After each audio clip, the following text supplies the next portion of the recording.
O que é pegada ecológica? Você conhece esse conceito? Ele é muito importante para entendermos um pouco mais sobre o tema meio ambiente e sustentabilidade. Primeiro passo, temos que saber o que é sustentabilidade. É simples, é a forma de pensarmos a exploração do meio em que vivemos, para manter a nossa forma de viver. Como nós temos uma sociedade de consumo que estimula cada vez mais o consumo e a produção, temos uma grande retirada de recursos da natureza. E claro que isso impacta diretamente o equilíbrio ecológico. Olha só, podemos então compreender que as pegadas deixadas pela sociedade são maiores nos lugares em que o consumo é maior. E veja, podemos, portanto, relacionar o desenvolvimento e a posição na Divisão Internacional do Trabalho como formas de identificarmos quais são os lugares que têm a maior pegada ecológica. Veja só, ao pensarmos na Divisão Internacional do Trabalho, estamos pensando nos países desenvolvidos, que são os industrializados inicialmente, os de industrialização pioneira, século XIX, século XX, início do século XX. E depois temos que pensar no desenvolvimento dos países emergentes, que são subdesenvolvidos e industrializados. Veja só, hoje a Divisão Internacional do Trabalho é essa. Desenvolvidos, que são os donos dos capitais e tecnologia, a origem dos investimentos e do conhecimento aplicado.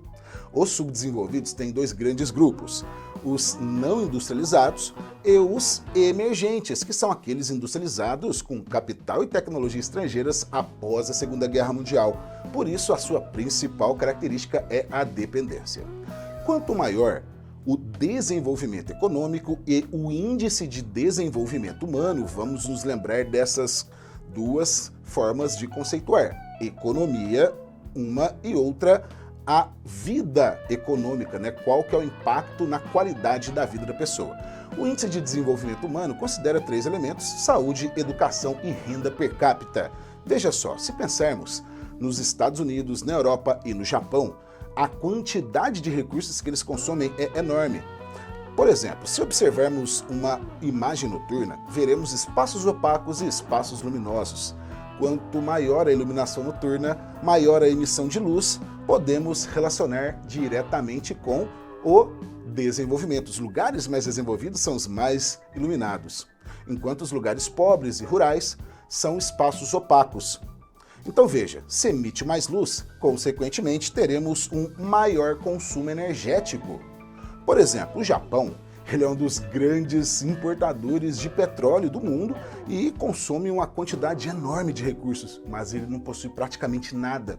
Podemos fazer uma relação direta com o consumo energético e desenvolvimento. Então, o Japão, o que ele faz para poder suprir a sua necessidade de energia?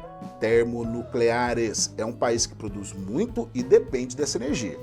A França e a Alemanha também produzem muito e são dependentes delas, tudo bem? Então, maior consumo energético. Por exemplo, veja só, a Venezuela, que é uma das grandes produtoras mundiais, e os países do Golfo Pérsico são países subdesenvolvidos. Apesar das maiores jazidas de petróleo do mundo e as maiores produções estarem nesses países, o consumo deles é baixo. Quanto maior o consumo de água e recursos naturais. Como assim, pessoal? É maior o consumo de água. A água que vai nas nossas exportações indiretamente, que é o que chamamos de água virtual. Por exemplo, para produzir calçados de couro, para produzir carne bovina, são gastos muitos milhares de litros de água. Para você ter uma ideia, para que 1 quilo de carne bovina chegue à sua mesa, são gastos aproximadamente 15 a 17 mil litros de água. Países como Israel, que não tem terras nem recursos hídricos para produzir tantos animais, eles importam esses recursos. O Japão importa esses recursos. Coreia do Sul importa a nossa carne, tá? Nós exportamos para a Europa, exportamos para a Ásia. O maior comprador da carne brasileira em 2020 se tornou a China, que já era o maior comprador do ferro, o maior comprador da soja e agora também da carne. Olha só, nós temos maior disponibilidade hídrica do que a China, principalmente quanto a rios né, na superfície. Ah, mas os grandes rios chineses estão concentrados numa parte do país. A maior parte do interior é desértica e montanhosa. Então, quando eles importam a nossa carne, indiretamente estão também importando nossa água. Como nós exportamos muitos produtos frigoríficos para a Europa, quanto maior as exportações de carne, maior as exportações virtuais de água. Então, veja só, a Itália foi o primeiro país no mundo que começou com o processo de dessalinização devido à forte pressão populacional sobre os recursos hídricos, escassez hídrica.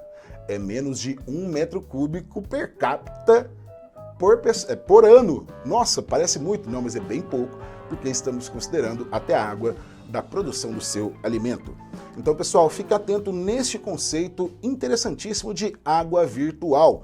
E algumas atividades são pouco sustentáveis em sua essência. Perceba que a pecuária, além de ser a atividade agrícola, né, do campo que mais ocupa espaço, ela está também diretamente ligada ao efeito estufa, porque a flatulência bovina, poxa, o pum da vaca, está ligado a uma das principais causas do aquecimento global, o pisoteio do gado, né? Ele provoca um processo erosivo muito avançado, né? E temos um alto consumo dos recursos hídricos. Quanto maior o desenvolvimento, maior a produção de lixo, e esse é um dos grandes temas do século XXI, o que fazermos com os recursos, o que fazermos com os resíduos sólidos. Quanto à emissão de gás carbônico, é um dos temas ambientais mais discutidos, pois o gás carbônico, junto com o metano do pum da vaca, são os principais responsáveis pelo aquecimento global. E olha só, se hoje eu pergunto para você qual é o país mais industrializado do mundo, eu sei, eu tenho certeza que você já deve saber a resposta, é a China. Ah, é mesmo. Ela não é o maior PIB mundial, ela não é ainda a maior economia mundial, mas se considerarmos somente a produção industrial, ela é a maior PIB industrial do mundo há muito tempo. E também a maior emissora de CO2, quase o dobro das emissões dos Estados Unidos. Então, veja só, considerando esse raciocínio, chegamos no conceito da pegada ecológica. Perceba que os Estados Unidos estão bem grandes. Olha o que aconteceu com o Japão. Olha só a Coreia do Sul como ficou enorme. Em contrapartida, o continente africano praticamente desapareceu, enquanto você pode observar o destaque, né, dos países europeus, sobretudo da América Central. Perceba que os países desenvolvidos têm uma enorme pegada ecológica e a pegada dos subdesenvolvidos ela é menor e mais ligada a desmatamento, a contaminação do meio ambiente e outros fatores ligados ao subdesenvolvimento. Olha só, o Brasil ele está entre os grandes emissores de gases estufa, só que não ligados à nossa industrialização, principalmente devido ao desmatamento amazônico e também ao pum da vaca. Pessoal, é isso aí, ficamos por aqui. Comente qual é a sua opinião sobre este conceito e o que você acha que poderíamos fazer para alcançarmos uma sociedade mais sustentável. Olha só, grande tema, sustentabilidade, cidades sustentáveis. Grande abraço, bons estudos e foco no sucesso!